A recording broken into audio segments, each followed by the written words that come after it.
Sejam muito bem-vindos ao Farfis em Campo. Hoje nós vamos falar sobre Paquetá, né? Vale a pena correr o risco de trazer o Paquetá para um possível final da Copa do Mundo?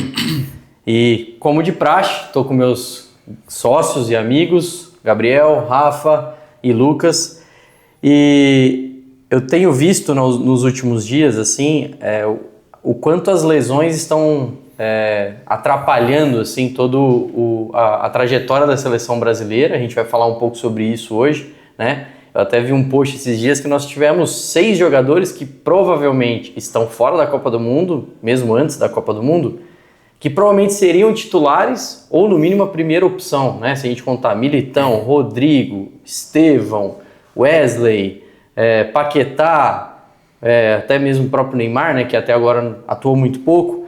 Então, a primeira pergunta que eu tenho para vocês, meus amigos, para a gente introduzir essa conversa e falar um pouco sobre essa questão do Paquetá o quanto isso tem impactado a seleção brasileira e vocês esperam ou acham que coisas ainda podem acontecer, enfim, dentro da nossa equipe, e o que a gente pode esperar desses últimos jogos da fase final da Copa do Mundo aí? Cara, eu acho que está cada vez mais claro que a foto do time que começa não é a foto que termina. Nessas competições aí de tiro curto e de altíssima demanda que a gente vem comentando aí. É de se lamentar, porque é um jogador que vinha crescendo muito dentro da proposta de jogo do Ancelotti ali. O cara foi ganhando, né, cada vez mais confiança, acho que era visível isso. Mas também é uma grande oportunidade de conhecer outros nomes. Por outro lado, do ponto de vista de rendimento, imagina-se que os atletas que estão lá são os melhores, realmente os selecionados, os melhores do mundo e da função que executam, né? Mas do ponto de vista da lesão, é interessante o que você falou, que de 6 atletas, tanto pré-Copa como a atual, 4 lesões são de isquio. E vai de encontro realmente com a estatística. Espero que ele possa se recuperar, espero que a gente chegue à final e ele possa estar, mas a gente sabe que é muito complicado. Eu vou trazer só um contexto, então, para o público que talvez não esteja tão ciente, o Paquetá foi diagnosticado, tomou uma lesão grau 2, né? Como na lesão do Neymar, como na lesão do Wesley, não foi divulgado a localização da lesão, né, que seria essa subgrupar ali entre A, B e C, né, que seria a localização exata da lesão, se é uma lesão intratendínea, enfim, miofascial. Mas o que a gente sabe é que uma lesão grau 2 ela já tem um tempo esperado ali, não muito curto, de recuperação, né? E até pensando sobre isso, Lucão, se você fosse da comissão técnica hoje, você esperaria pelo Paquetá para uma possível final, ou você já traçaria toda uma trajetória nem pensando tanto nele mais? Bom, acho que se eu fosse da comissão técnica, não esperaria o Paquetá. A gente sabe que é uma lesão grau 2, né? A gente está falando de 10% a 50% aí da área de secção transversa, mesmo sem saber a topografia exata da lesão, né? A localização. Não tem tempo hábil, né? A gente tá nas oitavas de final agora, né? Agora no próximo domingo. Não tem tempo hábil para você contar com um jogador que é uma dúvida, né? Então o esquema tático tem que ser montado pensando no time sem ele. É triste, né? Porque é um jogador que de fato estava em ascensão ali dentro dos últimos jogos. É um titular absoluto nos últimos jogos, né? E aí a gente tem que ter uma mudança importante no esquema tático do time para os próximos jogos. Mas eu não contaria com esse atleta para uma final. A gente tem de 16 a 18 dias até a final, tá? Mais ou menos. Ou seja, a gente tem 2 semanas e meia no máximo para um retorno dele. Você considera isso? E aí pensando, até porque vendo, né, o lance onde ele coloca a mão, parece ser uma região mais proximal, assim, né? Ele coloca a mão bem próximo do isquio. Clinicamente ele sai mal do campo, bem então mal. Isso já passa uma informação clínica ali de que possivelmente é um prognóstico um pouco mais complexo. Sim. Então pensando em 18 dias ali, cara, bem apertado.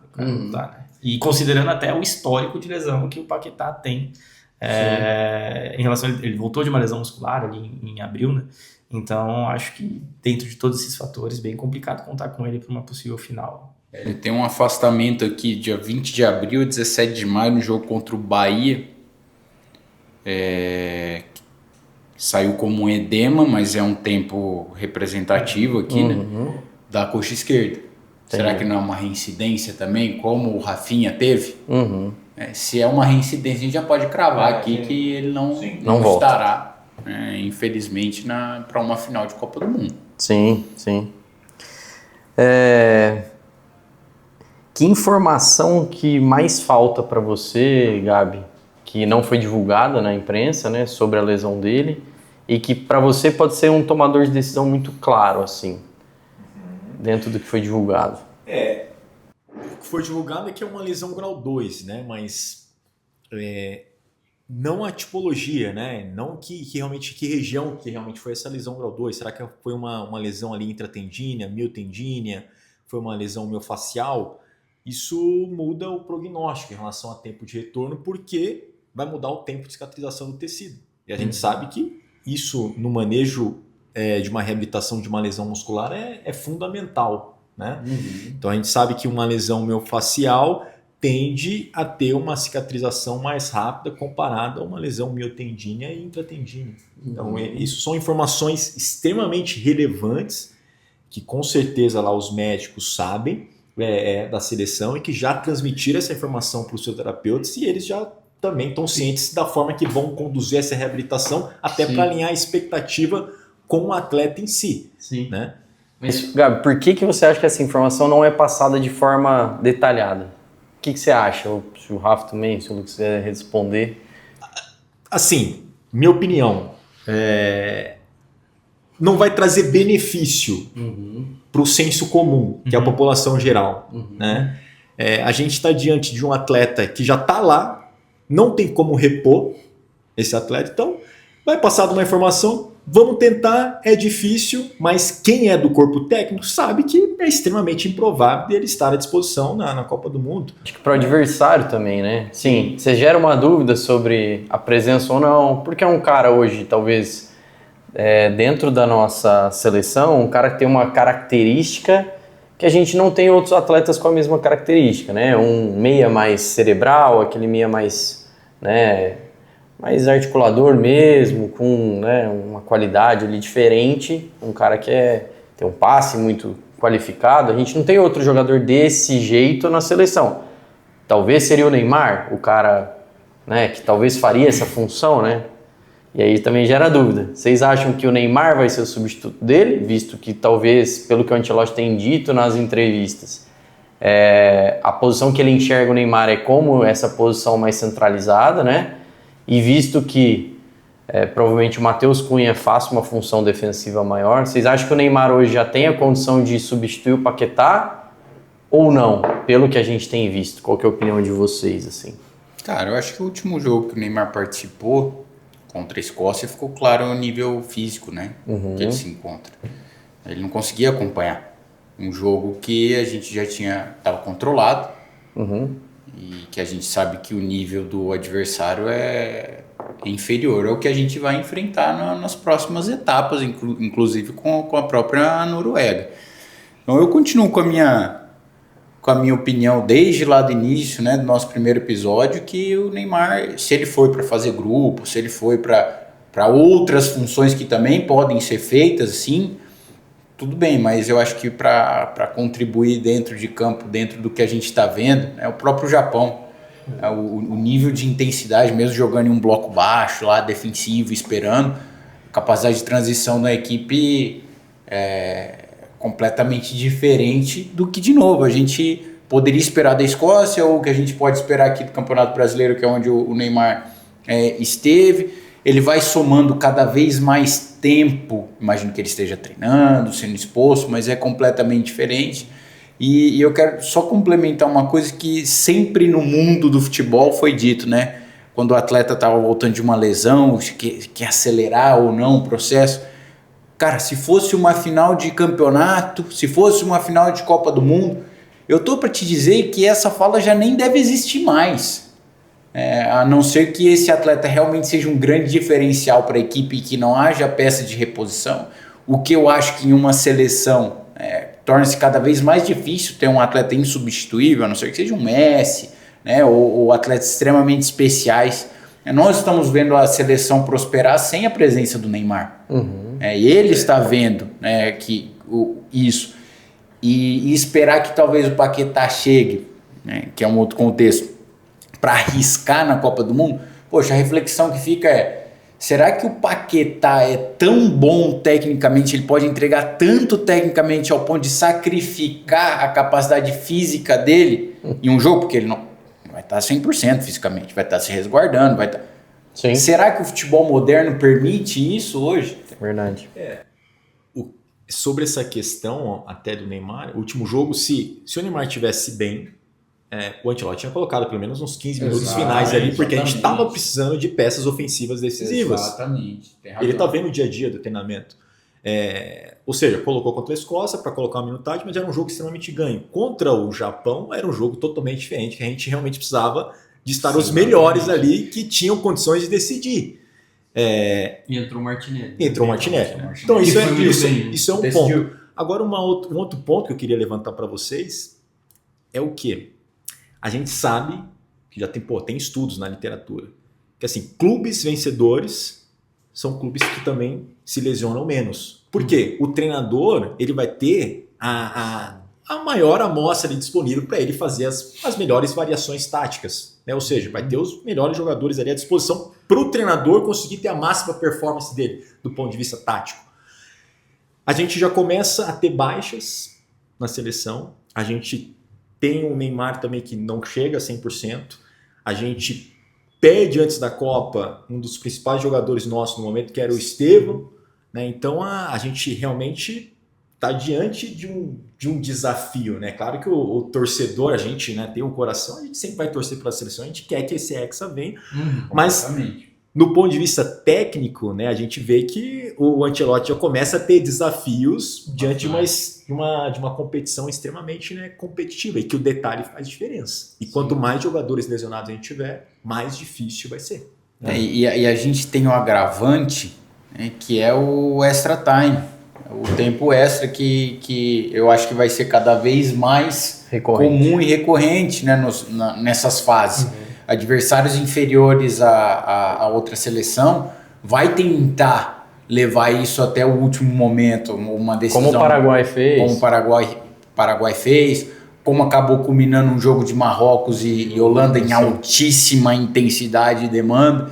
Então, você já não conta somente com os 11 em campo, você já tem que preparar as mudanças que podem acontecer num tempo extra. E aí vai ficando cada vez mais... Já começa o gerenciamento de carga. Você vê uma França no mata-mata, já fazendo 3-0 na Suécia, e o treinador já tirando as principais peças ofensivas já no meio do segundo tempo, para justamente já fazer um controle de carga com esses atletas, né? Sim. Que vai ser fundamental esse gerenciamento. Boa. A Noruega mesmo tirou o time inteiro contra a França, porque já estava classificado. Me chama atenção, inclusive, eu não lembro o penúltimo jogo, antes do Japão, do Brasil. Escócia. Tava um jogo ganho e o Ancelotti não tira o Danilo de campo. O Danilo é o único lateral direito que a gente tem. É um atleta acima de 30 anos de idade, com fator de risco altíssimo. Né? Eu acho que ele errou ali no ponto de vista de gerenciamento e substituição. Tem que pensar nessa questão para não perder mais jogadores importantes. Eu vi que nesse último jogo, os atletas que mais percorreram distância intensa foi o Marquinhos e o Danilo. Olha só, né? Pela característica do jogo, né? Se levantando a bandeira amarela. É que a característica do jogo, obviamente, a gente jogou o tempo todo no setor ofensivo, né? No meio campo ali, praticamente o jogo todo nós jogamos no setor, no terço final do campo. Os nossos zagueiros estavam no meio do campo o jogo todo, só que quando vinha a transição, quem tinha que correr muito, e fizeram um baita jogo, né? O Magalhães e o Marquinhos foram muito bem, o próprio Danilo também fez um bom jogo, a não ser o erro que ele cometeu, mas defensivamente eles conseguiram suportar bem, né? Muito por quê? Pela capacidade física que eles tiveram. O Marquinhos foi o atleta que correu, foi o que atingiu a maior velocidade máxima do jogo. Marquinhos, nosso zagueiro, que... eu nem espero que ele seja o atleta mais rápido mesmo. Atingiu 33 por hora, pelo que eu vi no jogo. Então, assim, São características que a gente vai ter que entender, o que a gente tem falado nos últimos podcasts, que o jogo ele vai exigir mais e menos de algumas posições dependendo da característica do que está acontecendo. Talvez o jogo que a gente vai ter com a Noruega seja um pouco diferente, não seja um time que fique com a bunda lá atrás, que a gente joga o tempo todo no campo deles. Eu acho que vai ter uma outra característica. Provavelmente né? Acho sim que eu acho que a posse vai continuar mais conosco, mas bloco médio. Vai ser um bloco médio. O jogo vai ficar mais ali no setor do meio campo. E aí vai expor muito os pontas, assim como os zagueiros, né? E, enfim. Mas até mudando um pouco de assunto, Lucão, eu queria que você explicasse um pouco por que é tão arriscado tentar o Paquetá retornar de uma forma precoce e quais são as repercussões e por que, por exemplo, muita gente acredita que, poxa, mas o atleta já está sem dor, por que ele não pode jogar? Por que ele não pode voltar a jogar e tudo mais? E acho que esse conhecimento as pessoas não têm muito. Acho que é uma dúvida que todo mundo tem. Por quê? O cara já está sem dor. Porque às vezes a lesão muscular ela tem uma janela aguda de dor curta. Mesmo em lesões grau 2, assim, não tem uma janela longa de dor. E aí o cara começa a ficar sem dor e para a grande maioria das pessoas, o cara parou de ter dor, tem que voltar a jogar. E a gente sabe que não é bem assim, né? A dor, na verdade, é um sinal clínico ali que não diria que é irrelevante, porque ele é um critério de progressão, mas para o retorno ao esporte é só um fator ali, né? Então a gente não deve considerar a dor para indicar que o atleta está apto ao retorno. E se a gente pensar no Paquetá e juntar todos os fatores, né? A gente tem histórico de lesão, aí prévia, numa janela de 6 meses ainda, mais curta ainda, que ele já teve, então o risco de reincidência é maior. E aí pensando no que o Rafa falou, será que é necessário expor esse atleta, né? Ele tem, né, é um atleta tão diferente assim que de fato tem a necessidade de expor ele a esse risco. Então, se você junta todos os fatores, histórico de lesão, a lesão ter sido visualmente mais proximal, que já leva a um prognóstico mais complexo, eu acredito que não existe a possibilidade de correr esse risco, assim, não é necessário correr esse risco. E, cara, dor é como a gente falou, né? A dor vai melhorar em questão de 7 dias ali, o atleta vai estar bem fisicamente. Mas se você considerar só esse sinal clínico para expor o atleta, aí você está cravando que... E tem a dor para quê, né? O que ele está fazendo que ele não está sentindo dor? Andando? Exato. Ele vai andar no campo? Provavelmente não, né? Essa é a grande questão, por isso que eu fiz o comentário lá. Cada vez mais antes era possível trazer um atleta para um sacrifício, para uma limitação física que ele ia entregar, porque era um jogo com nível de demanda inferior ao que a gente encontra hoje. É muito difícil, e além disso, mesmo que a gente escolha o sacrifício, o atleta escolha o sacrifício, porque é uma Copa do Mundo, é a maior competição de futebol do mundo, talvez ele não esteja numa próxima Copa, a gente não sabe. Estrategicamente, que é o que o Gabriel falou, você pode perder uma substituição. Sim. Você pode perder uma substituição com 10 minutos de jogo. Sim. E o quanto que isso te desfavorece e impacta, porque inclusive o Paquetá já sente, se eu não me engano, com 6 minutos de jogo. 6 minutos de jogo. Ele sabe da importância que é ele permanecer no campo. Sim. E talvez tenha sido uma lesão mais branda. Só que ela foi se agravando ao longo do jogo. E ele talvez escolheu, né, permanecer sabendo do impacto que a saída dele em 6 minutos de jogo poderia gerar para o Brasil e dentro da estratégia tática como um todo. O sacrifício já aconteceu aí, sabe? Talvez em acordo com o próprio Ancelotti ali, beira de campo, né? Sim. Permanece o máximo que você conseguir aí para nos ajudar. Mas provavelmente isso também foi se agravando ao longo da partida. Mas essa questão sobre dor, acho que era muito importante, porque às vezes nem sempre são só fisioterapeutas que nos assistem no podcast. Sim, exato. Né? Mas quando a gente está diante de uma lesão muscular, existe o processo de cicatrização e o fisioterapeuta ele precisa conduzir a capacidade desse tecido de trazer elasticidade, trazer capacidade de contraste para esse tecido. Então, não é só a questão da dor. Existe um tempo, estímulos adequados, exposição gradativa para que esse novo tecido que vai ser reestruturado aguente a demanda imposta que o jogo vai exigir desse tecido. Né? Então, não é do dia para a noite que isso acontece. Não, esse eu acho que é o grande ponto mesmo, Gabi. As pessoas não têm essa noção de que, assim, a gente fazendo um paralelo, né, é como se cortasse a pele aqui. Ela depende de um tempo para ela cicatrizar, né, formar um tecido cicatricial, né, o músculo da mesma forma, né. Os tecidos são diferentes, mas é só para fazer um paralelo para as pessoas entenderem. Se você tem um tecido que está lesionado, né, se você expor de uma forma precoce esse tecido a alguns gestos e agressiva, a tendência é que aumente aquele corte, vamos dizer assim, né? Aquela se lesão. você não fizer nada, esse tecido vai cicatrizar, mas vai ficar rígido. Exatamente. Só que não funcional. Não funcional, perfeitamente. E aí o cara também se torna um cara, além de ele já ter tido uma lesão prévia, ele teve uma lesão prévia maltratada. Que vai se tornar um tecido cicatricial mais rígido, que quando for exposto a algumas demandas, esse tecido não vai ter capacidade suficiente para realizar, né, a função dele de forma adequada, e ele tende a machucar mais fácil do que uma pessoa que tem uma lesão tratada.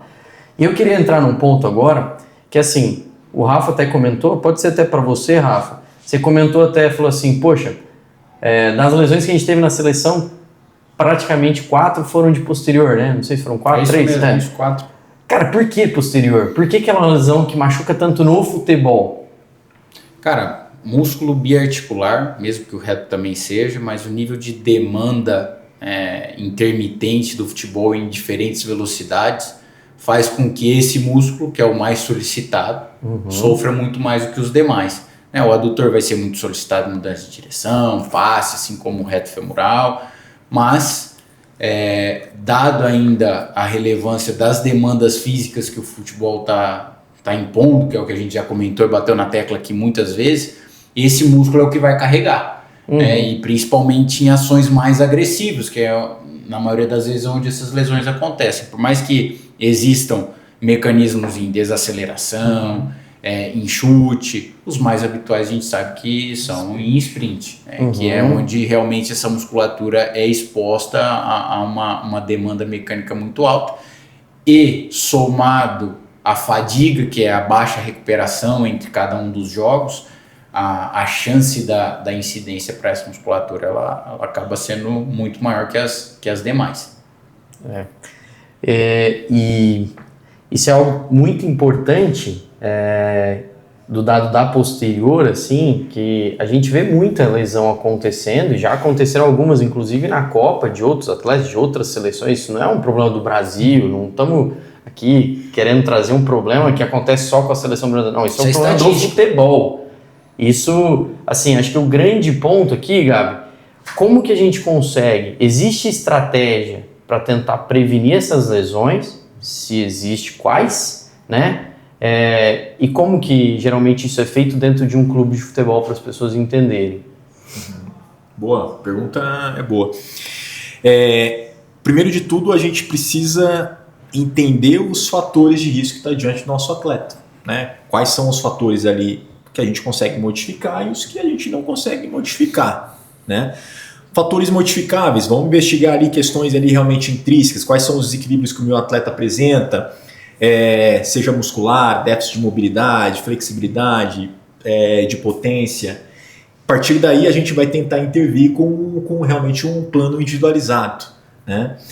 Como que está o controle de carga desse atleta, né, em relação às métricas realmente de jogo, de treino, né? Acho que é muito importante ter esse tipo de controle.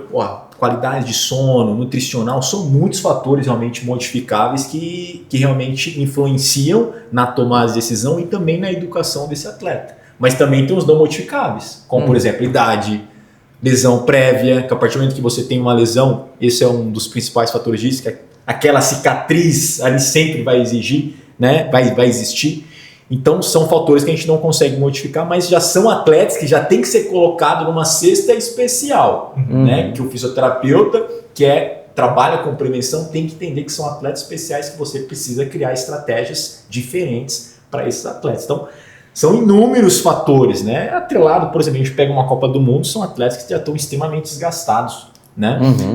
Já vem no final do calendário europeu, já estão chegando numa competição de extrema nível competitivo, E isso faz com que também seja um grande fator de risco, mas isso é um fator de risco não modificável. Né? Quer dizer, a não ser que as grandes instituições mude realmente a época que vai ocorrer a Copa do Mundo. Às vezes, no final do ano seria mais estratégica, no meio ali do calendário europeu, e a gente sabe que a maioria dos jogadores da Europa, da Copa do Mundo, jogam na Europa. Então, são fatores que realmente a gente precisa entender. Né? Tem uma outra estratégia muito importante, você falou do controle de carga, isso está dentro do controle de carga, é a exposição do atleta ao principal mecanismo da lesão, que são os sprints, né? Como o Rafa falou anteriormente.